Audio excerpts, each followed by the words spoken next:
nuestro planeta, la estabilidad de las condiciones ambientales en las zonas tropicales las convierte en lugares únicos para miles de especies vegetales y animales. Al mismo tiempo, las transforma en las zonas de mayor biodiversidad y productividad de la Tierra. Un verdadero jardín del Edén.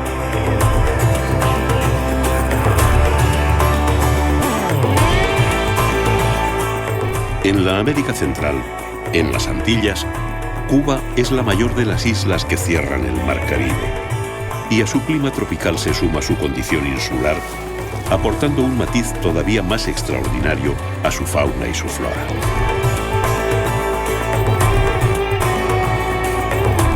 Especies únicas, fruto de su geología y aislamiento, nos hablan de la época en la que los dinosaurios poblaban la Tierra.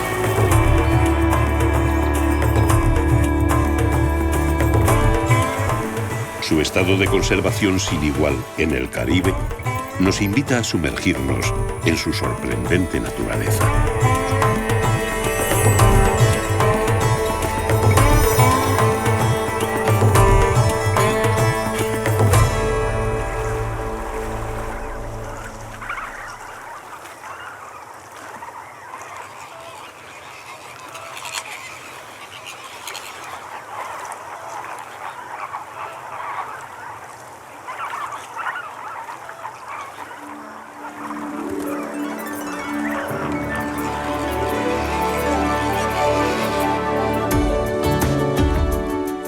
La República de Cuba es un archipiélago que abarca un área de 111.000 kilómetros cuadrados.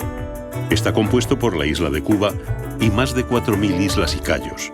Ningún otro país del Caribe presenta esta característica. Su extraordinaria geología es la que ha modelado el universo de seres vivos que habitan en ella. Al observar cualquiera de los organismos que pueblan la isla, hay una alta probabilidad de que este sea único en el mundo, producto exclusivo de la naturaleza cubana. Todavía hoy, aún se desconoce el número real de especies que pueblan la isla y cuántas de ellas son exclusivas de Cuba.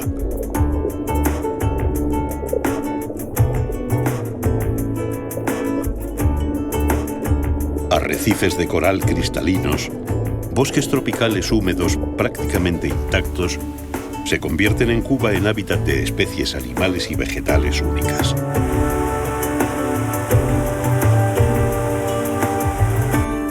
Su conservación no es solamente un gran reto para el pueblo cubano, sino para todos los que habitamos este planeta.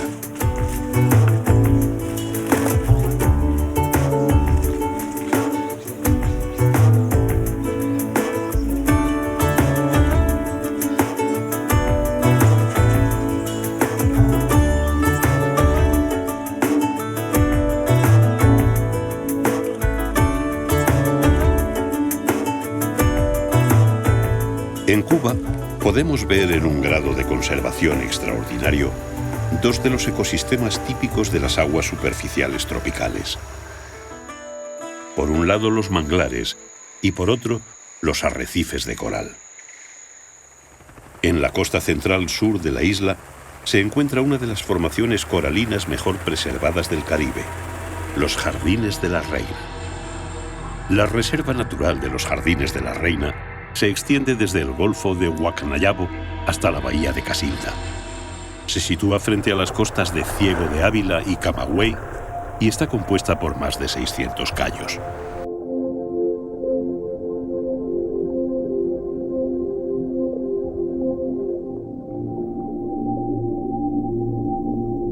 Los arrecifes coralinos constituyen uno de los ecosistemas más espectaculares del planeta. Son los más diversos, productivos y vulnerables de los mares.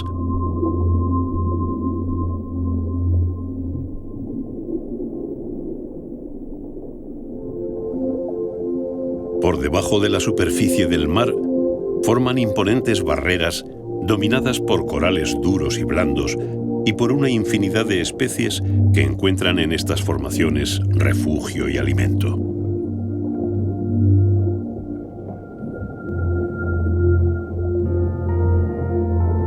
En un mar pobre en nutrientes, al amparo de los corales, la vida se multiplica en una explosión de biodiversidad.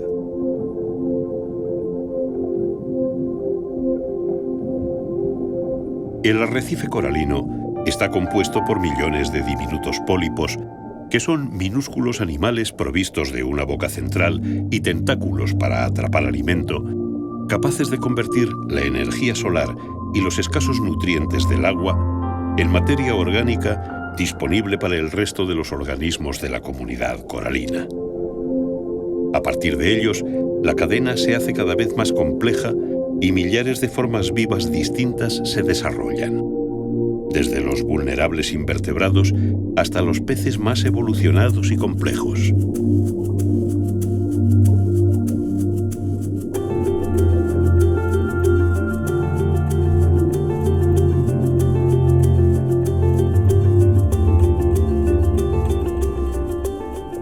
Los diminutos pólipos coralinos llevan asociados en sus tejidos algas fotosintéticas microscópicas llamadas zooxantelas que les permiten generar sus esqueletos externos de carbonato cálcico. Cuando los pólipos mueren, sus esqueletos permanecen y sobre ellos se asientan millones de nuevos pólipos que se superponen, dando lugar al arrecife con el paso de miles de generaciones.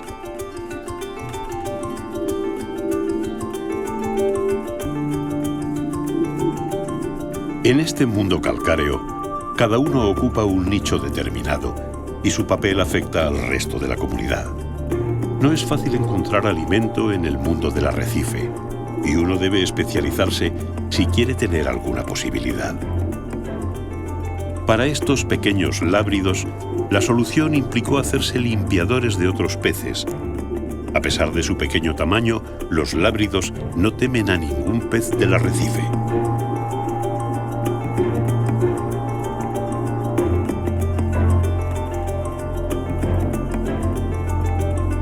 Todos necesitan que los liberen de molestos parásitos e impurezas de la piel, así que los diferentes lábridos limpiadores tienen permiso para acercarse y toquetear el cuerpo de todos.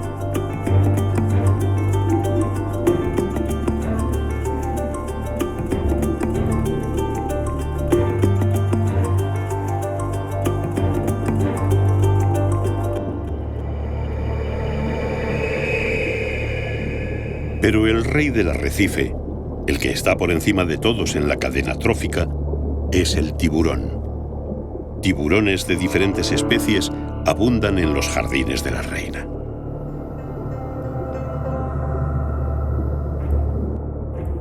Las primeras descripciones históricas de arrecifes de coral, como las del capitán Cook a finales del siglo XVIII, describían una enorme abundancia de tiburones y de otros grandes peces.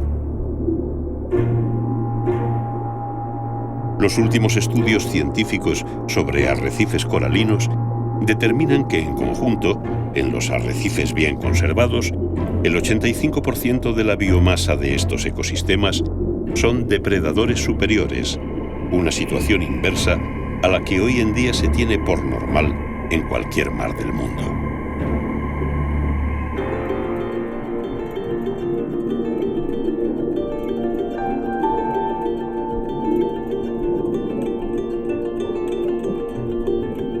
Las gigantescas estructuras de coral que forman la barrera de arrecifes tienen además una función protectora de extraordinario valor para la costa de la isla.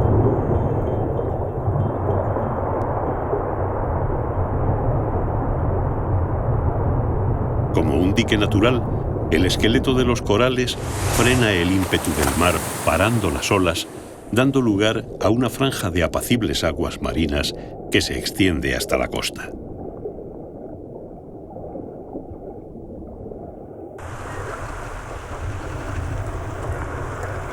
Pero después de esta primera barrera, un segundo frente espera al mar para parar su fuerza antes de llegar a tierra firme. El manglar. Otro de los ecosistemas característicos de las aguas superficiales tropicales. En Cuba existe uno de los mejores lugares del Caribe para apreciar este ecosistema en un alto grado de conservación. La llamada Ciénaga de Zapata.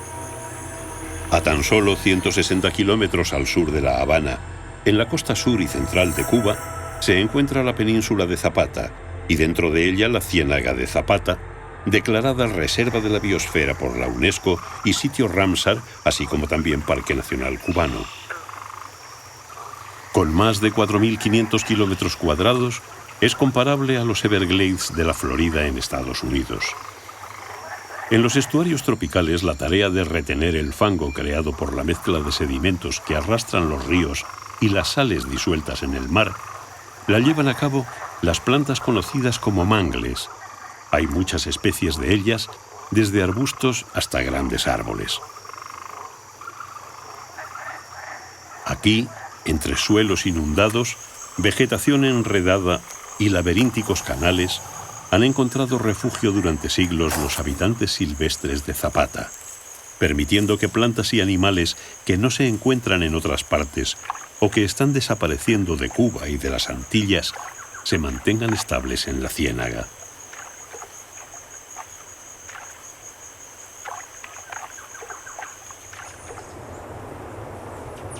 El éxito colonizador de los manglares se debe a su extraordinaria adaptación.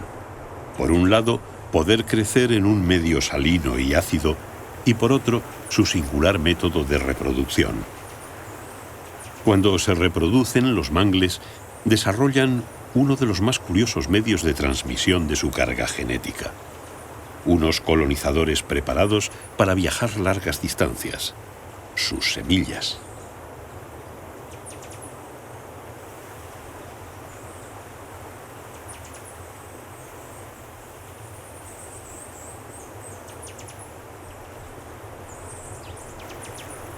Las semillas de los mangles germinan cuando todavía están en las ramas.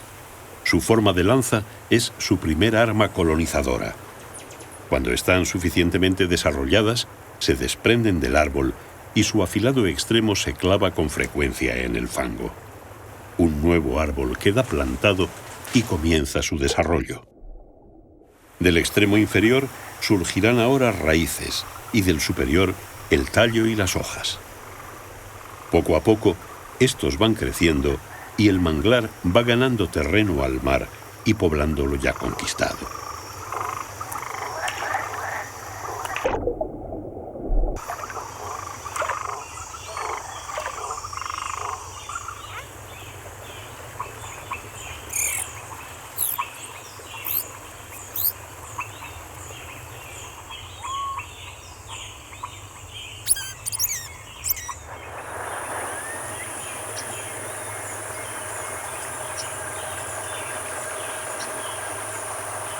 Pero la auténtica riqueza del manglar está debajo del agua. La mezcla de agua dulce llegada de los ríos del interior con el agua marina produce un aumento de nutrientes y, en consecuencia, millares de peces e invertebrados se concentran a escasa profundidad.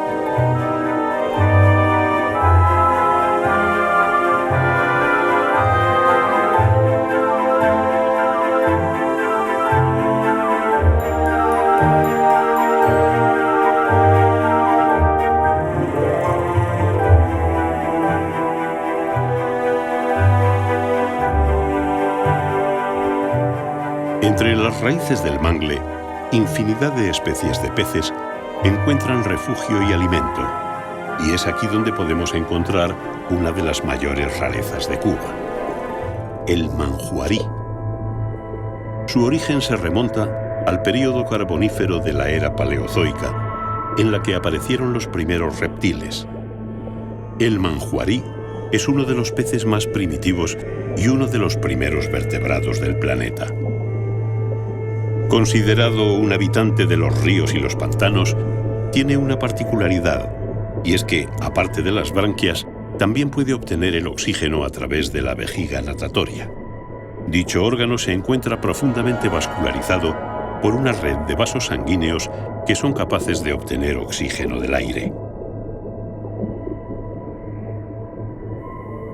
En general, mantiene prácticamente la misma estructura que sus parientes del Paleozoico.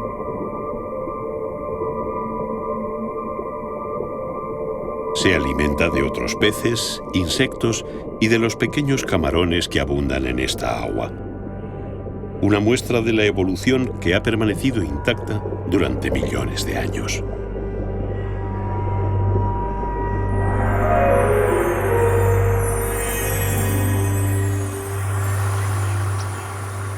Pero en los estuarios y bahías de Zapata se encuentra otra joya zoológica que puede llegar a medir 4 metros y pesar cerca de 600 kilos. El manatí.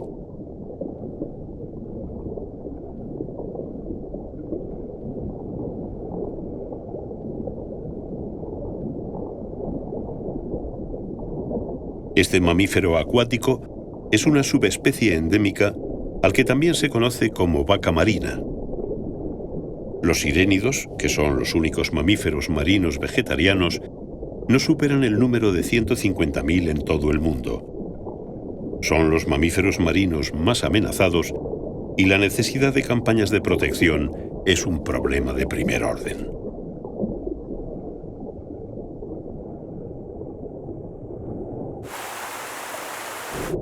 Su dieta consiste en una amplia variedad de plantas acuáticas aderezadas con algunos invertebrados que les aportan una importante cantidad de proteínas. Consumen diariamente de 50 a 70 kilos de materia vegetal, por lo que contribuyen notablemente a controlar la cantidad de vegetación de los canales que gracias a su acción no se colmatan.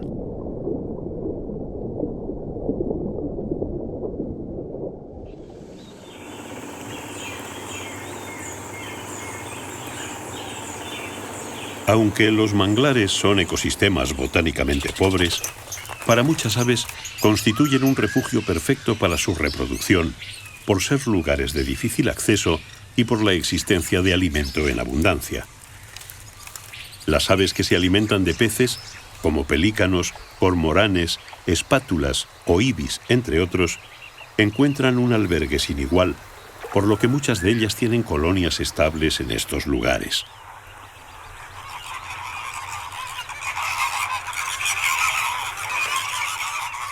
Un ejemplo de ello es el flamenco, que se encuentra distribuido por todo el Mar Caribe y en Cuba se localiza en muchos puntos de sus costas. A diferencia de otras aves que construyen sus nidos en las zonas altas de los árboles, el flamenco construye los suyos a nivel del suelo, describiendo un círculo hasta levantar un promontorio de unos 25 centímetros de altura, donde la hembra pone 1 o 2 huevos. Esta característica los hace especialmente sensibles al deterioro del entorno. La importancia de la península de Zapata como humedal es reconocida por la Convención relativa a los humedales de importancia internacional, especialmente como hábitat de aves acuáticas, Convenio de Ramsar, lo que delimita y regula su uso y conservación.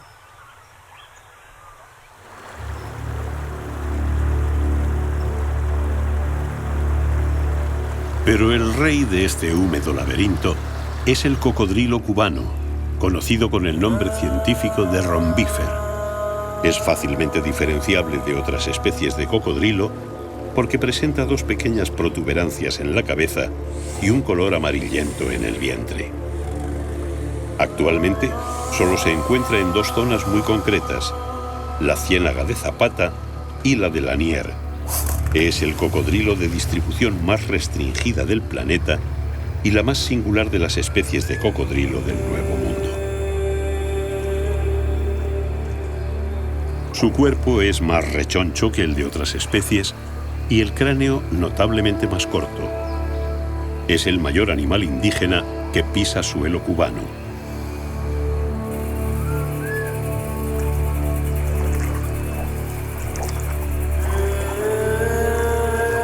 Siglos atrás se conocieron ejemplares de hasta 5 metros de longitud, pero en la actualidad los mayores no pasan de 3,5 metros.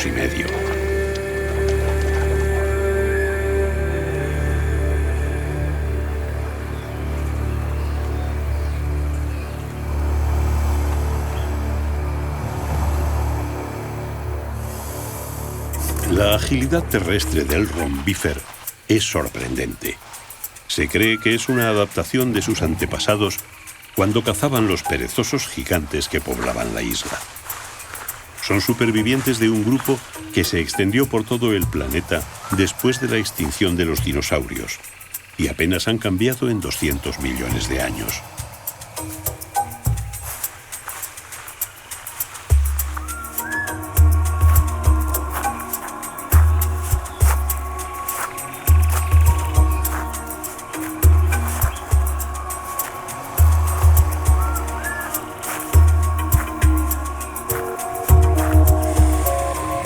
En este universo pantanoso es donde ha perdurado durante milenios y ha encontrado su hábitat perfecto.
En la península de Zapata abunda otro animal característico de Cuba, la jutía.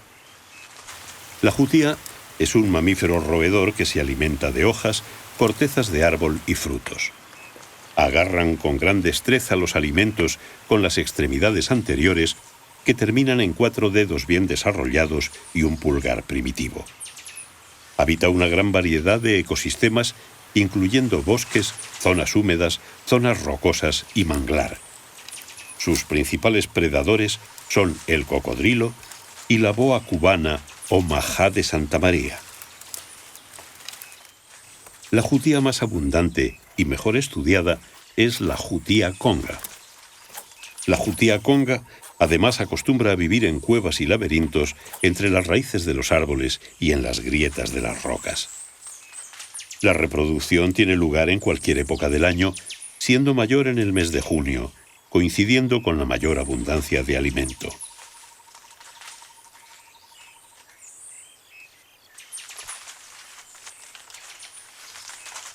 Cuando amamanta a su camada, puede permanecer alerta gracias a la disposición lateral de sus pezones.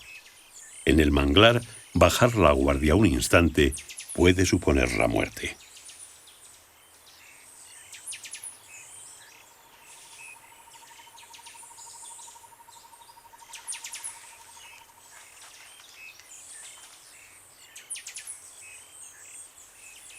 Los machos pueden tener varias hembras, y los más jóvenes que no han formado sus familias tienden a desplazarse solos hasta encontrar hembras jóvenes con las cuales formar un nuevo grupo familiar.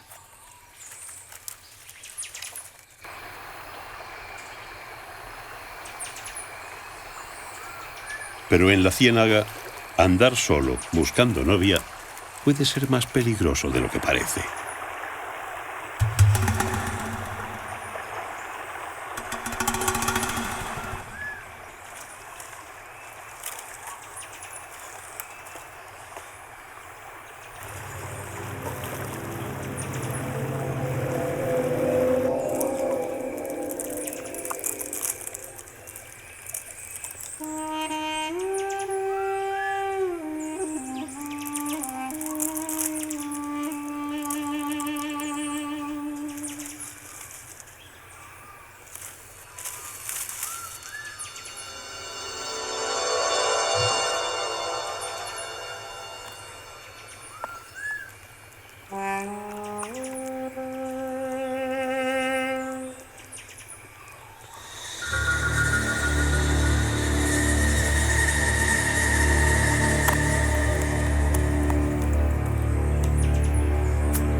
En Zapata, cuando llega la estación reproductora, los adultos se reúnen marcando la jerarquía dominante con las colas levantadas y las fauces abiertas en una exhibición de fuerza.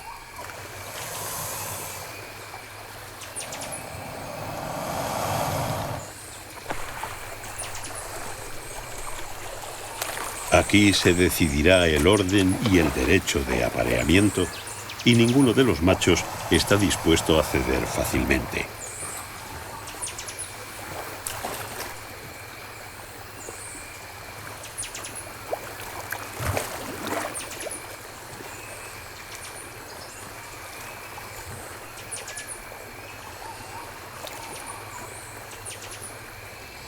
La concentración de animales en una misma charca implica mayor agresividad y enfrentamientos entre ellos. Las posturas amenazantes del apareamiento no suelen llegar a mayores, pero si alguno de los cocodrilos consigue capturar una presa, la tensión de los cortejos se suma a la agresividad predadora y esto desencadena una guerra total.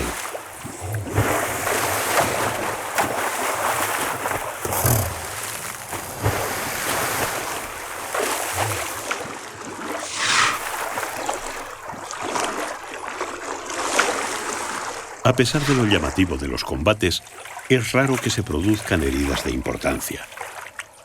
Pasados unos cuantos enfrentamientos esporádicos, queda claro cuál es el macho dominante. Ahora la charca ya tiene un rey y este impone sus normas.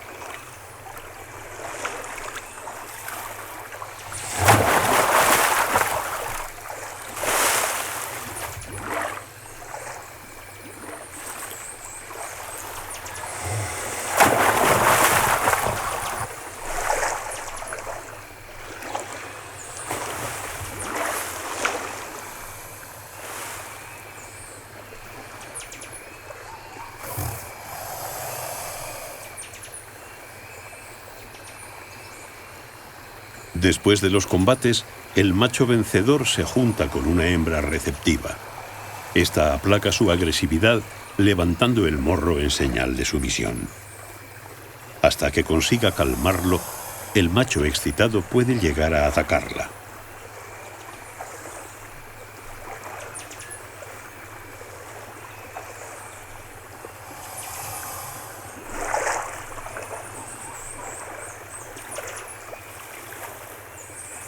Cuando hembra y macho se aceptan, comienza un cortejo de movimientos suaves, como si fuera una danza.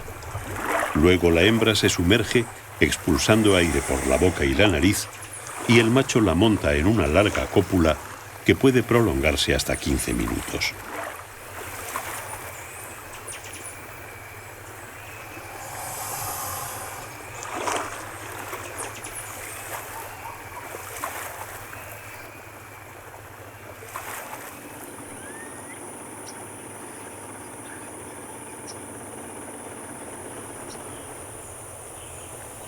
Menos conocidos que la ciénaga de Zapata, pero de igual valor en cuanto a la riqueza de la vida, son los bosques de selva baja. Casi el 80% de las aves endémicas de Cuba dependen de estos bosques secos semicaducifolios.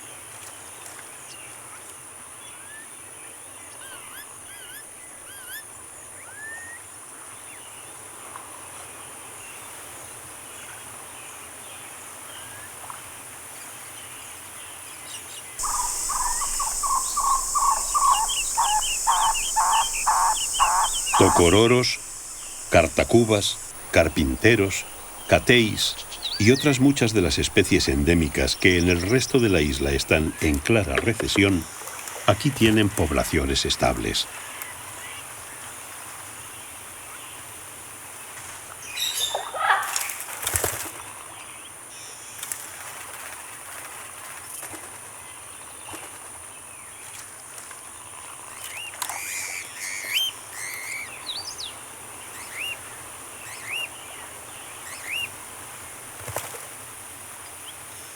En su totalidad, podemos decir que la península de Zapata es el mayor refugio de aves de la isla, donde encuentran alimento y cobijo.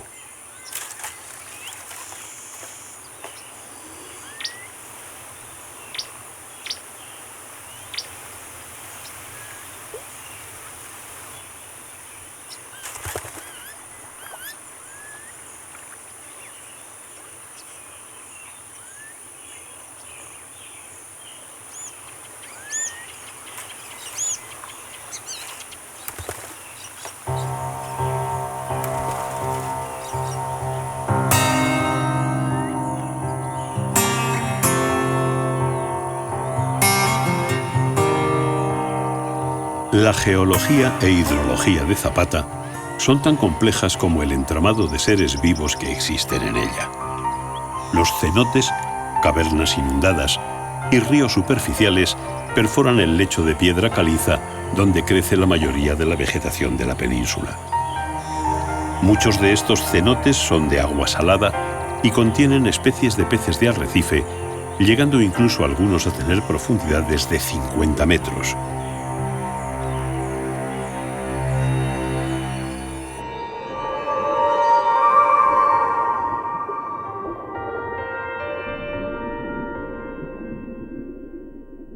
El sistema fluvial natural que intercomunica las diferentes áreas y combina sus corrientes con los niveles de las mareas del mar, convierte al agua en uno de los principales elementos de la ciénaga.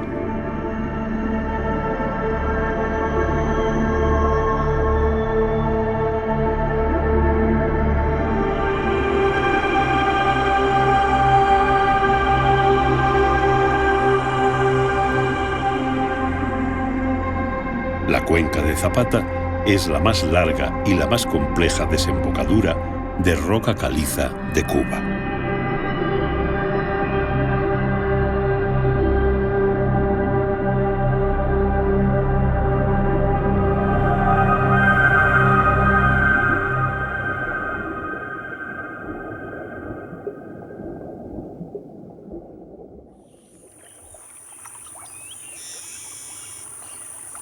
La isla de Cuba, desde Pinar del Río hasta Camagüey, debió de estar sumergida durante el Jurásico Superior y no fue hasta el Cuaternario donde, mediante oscilaciones ascendentes y descendentes, se perfilaron los contornos de la isla y surgió con su morfología actual. En la región de Occidente, la Sierra de los Órganos, que está compuesta por calizas azules muy antiguas, ha dado lugar a una forma característica del relieve de Cuba, los mogotes. Los desprendimientos de las laderas de las colinas han ocasionado esta forma topográfica especial que solo se encuentra en Cuba y en la península malaya. La otra gran cordillera de la isla se encuentra en la región suroriental. Es la que se conoce como Sierra Maestra. Es una cadena montañosa de 250 kilómetros de largo que se extiende desde el Cabo Cruz hasta el oeste de la bahía de Guantánamo. Es en esta región donde mejor podemos ver las terrazas pleistocénicas litorales que bordean gran parte de las costas de Cuba. La historia geológica del Caribe es la historia de enormes torceduras, quebramientos y fricciones, de tal forma que parece que no hay perturbación geológica que no se haya producido en esta región del planeta. La microplaca cubana pertenecía a la placa del Caribe hasta que hace unos 40 millones de años se fracturó en lo que hoy conocemos como la fosa de Bartlett. Esta fosa tiene una estructura de trinchera y es una falla de deslizamiento, vinculada a una zona de formación de corteza oceánica. Comienza en el extremo suroriental de Cuba, en Guantánamo, y llega hasta las Islas Caimán en el oeste. Científicos de la Universidad de Southampton y el Centro de Oceanografía Nacional de Gran Bretaña han desarrollado un robot submarino, ISIS, que controlado de forma remota les ha permitido sumergirse en esta fosa.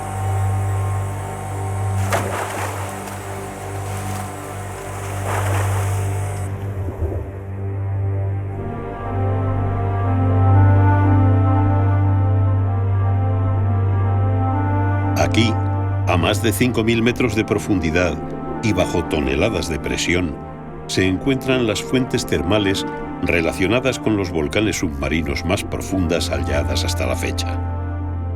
En estas chimeneas volcánicas, a más de 400 grados centígrados, donde hace unos años se consideraba impensable la existencia de vida, pululan organismos unicelulares aún más primitivos que las bacterias, las llamadas arqueobacterias.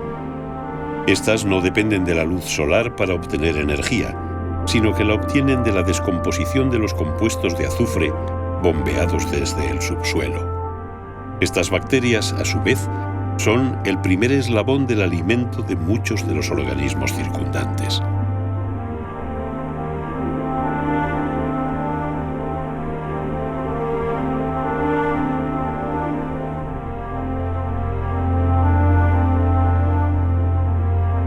Otras formas de vida aún por clasificar nos recuerdan el profundo desconocimiento que en el siglo XXI aún tenemos del fondo del océano.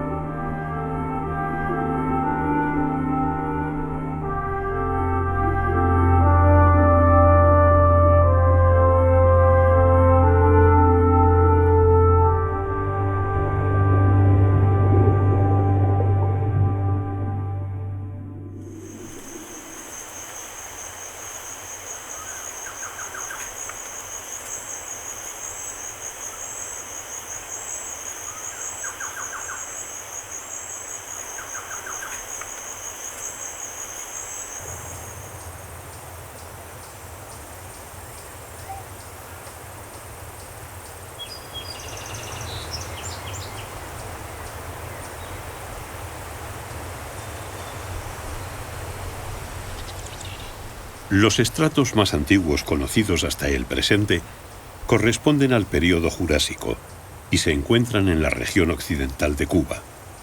En esta parte de la isla, en Viñales, es donde la llamada palma corcho atestigua la existencia de una parte del territorio cubano en las remotas edades en que no existían flores en el mundo y los dinosaurios dominaban el planeta. Se trata de uno de los últimos representantes de un orden, Cicadales, que contaba en la era mesozoica hace 200 millones de años con decenas de miles de especies. Esta especie es una planta con sexos separados cuyos órganos reproductores se presentan en forma de cono. Las cícadas son de crecimiento lento, con tallos creciendo tanto como 1 metro en 500 años. Sus características anatómicas y fisiológicas, únicas o raras en el reino vegetal actual, hacen que sea la joya más valiosa de la flora cubana.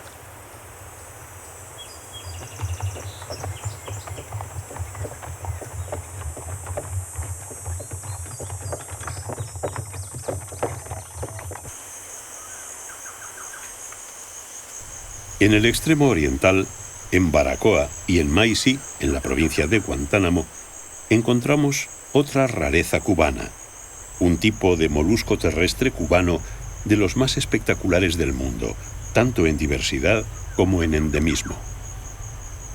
Son moluscos gasterópodos que producen conchas de extraordinarios colores que les han ganado el ser considerados los caracoles con la concha más bellamente coloreada que existen en la Tierra. Son de hábitos arborícolas y viven en las más diversas plantas. Su alimentación la constituyen exclusivamente los hongos y líquenes que se fijan a la corteza y a las hojas. Su sensibilidad a los cambios de humedad, luminosidad, temperatura y salinidad del ambiente es por lo que no han podido adaptarse a otros territorios. Se considera el símbolo de la fauna de Baracoa. Cuba, como el resto de las Antillas, es un territorio dominado por los lagartos.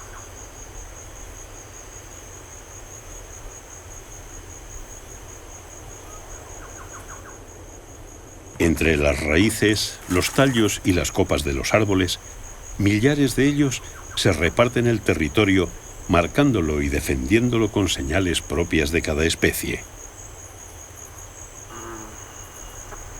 Cada individuo tiene su territorio y cada árbol su dueño.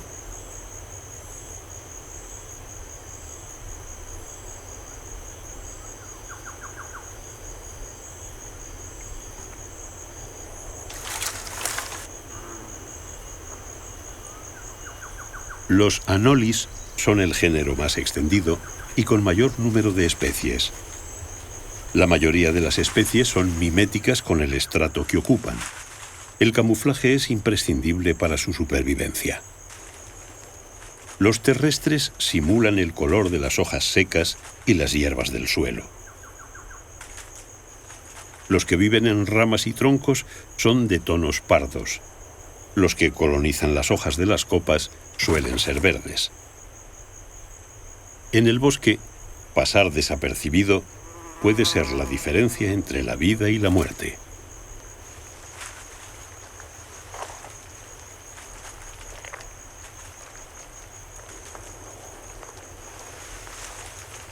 La boa cubana, o majá de Santa María, es el depredador natural de los lagartos e incluso de pequeños mamíferos como murciélagos o roedores.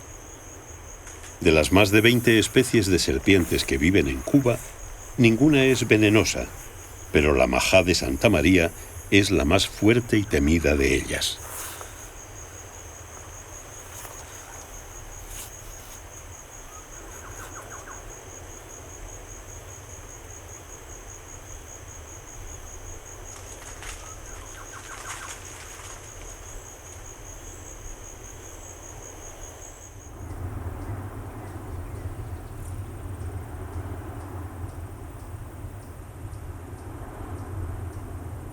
En las cordilleras del interior, en las laderas mojadas diariamente por la neblina de las nubes que chocan con las montañas a esa altura, encontramos los ejemplos más claros de bosque tropical lluvioso.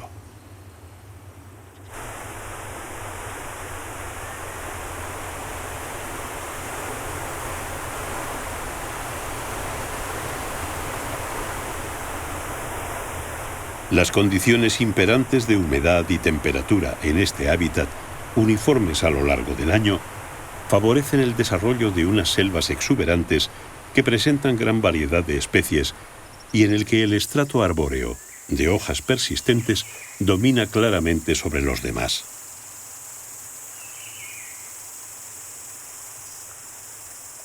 Aquí, entre helechos arborescentes y por la floración continua de la selva, miles de flores, muchas de ellas endémicas, encontramos un ave excepcional que habita en toda la geografía cubana: el zunzún.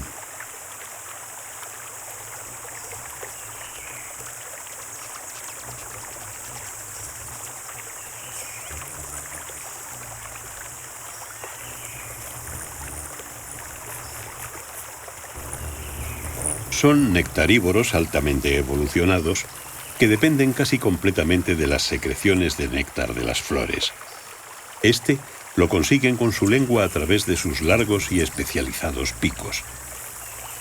Son aves muy pequeñas, extremadamente veloces y con un metabolismo increíblemente rápido, capaces de mantenerse inmóviles en el aire gracias a que sus alas describen movimientos en forma de 8. Los más pequeños no llegan a pesar 3 gramos y, si es necesario, pueden permanecer en el aire durante 4 horas sin detenerse una sola vez. Esto significa que pueden batir las alas más de 1 millón de veces sin descansar. Realizan el mayor gasto de energía por gramo de peso de todos los animales de sangre caliente. Complementan la dieta básica con insectos para conseguir las proteínas necesarias. Crían durante todo el año. La puesta suele ser de 2 huevos que son incubados entre 15 y 16 días por la hembra.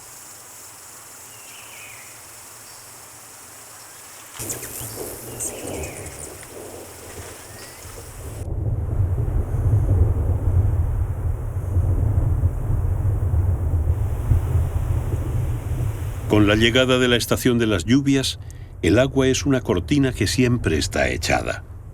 Las precipitaciones alcanzan un promedio de 1.375 milímetros al año.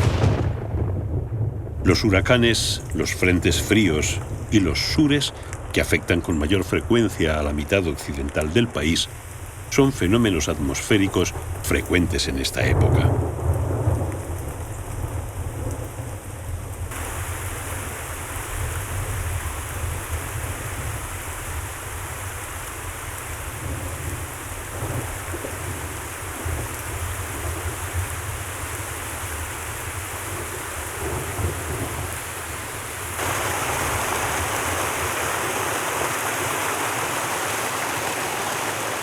El agua es una pieza esencial en la naturaleza cubana.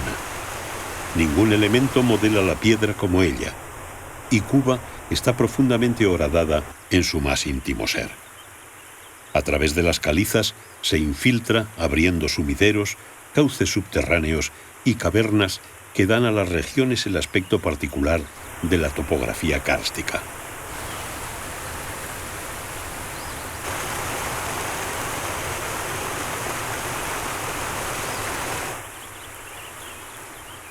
De oriente a occidente, hablar de Cuba es hablar de cuevas.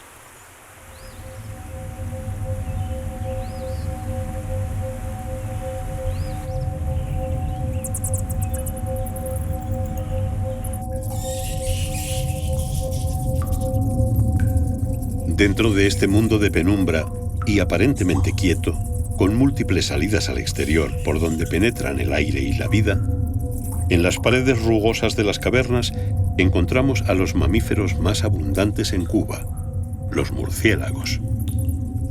Estos forman el mayor grupo de mamíferos no solamente en número de especies, sino también por número de individuos.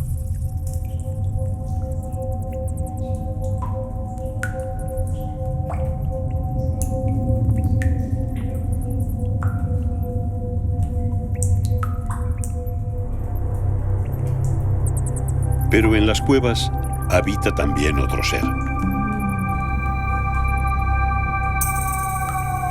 De la familia de las boas, el conocido como majá de Santa María pasa la mayor parte de su primer desarrollo dentro de las grutas, alimentándose de murciélagos que caen por enfermedad o accidente.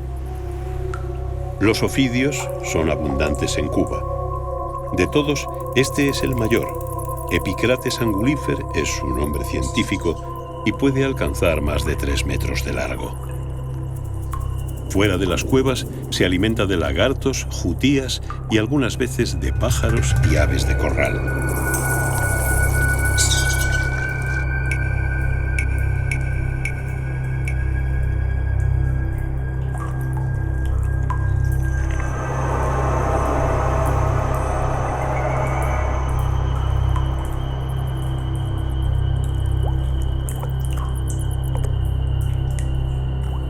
Dentro de estas cavernas, en las charcas donde no penetra la luz, existe una de las criaturas más fascinantes y desconocidas de la fauna cubana: los peces ciegos del género Lucífuga. Se sabe muy poco de ellos. La ciencia no ha podido aún desvelar sus secretos en profundidad. Descendiente de un ancestro marino y nocturno que pudo vencer los cambios de un agua cada vez más dulce, se adaptó a las nuevas condiciones que dejaban inservibles unos sentidos y reclamaban la aparición de otros. El lucífuga vive en absoluta oscuridad.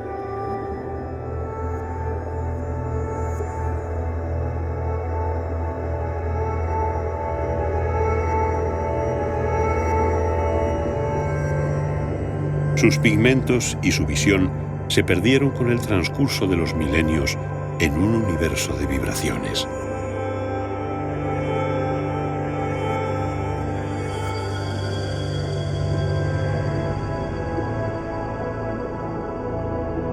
La singularidad del lucífuga y de todas las especies y ecosistemas que existen en Cuba es directamente proporcional a su fragilidad.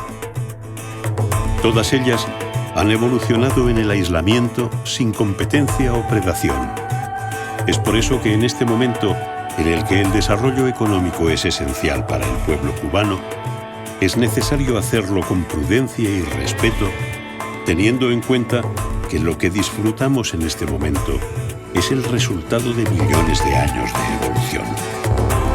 Solamente con un desarrollo sostenible y respetuoso con el entorno, el ser humano hallará el sitio que en el último siglo parece empeñado en perder y en el que se juega su propio futuro como especie.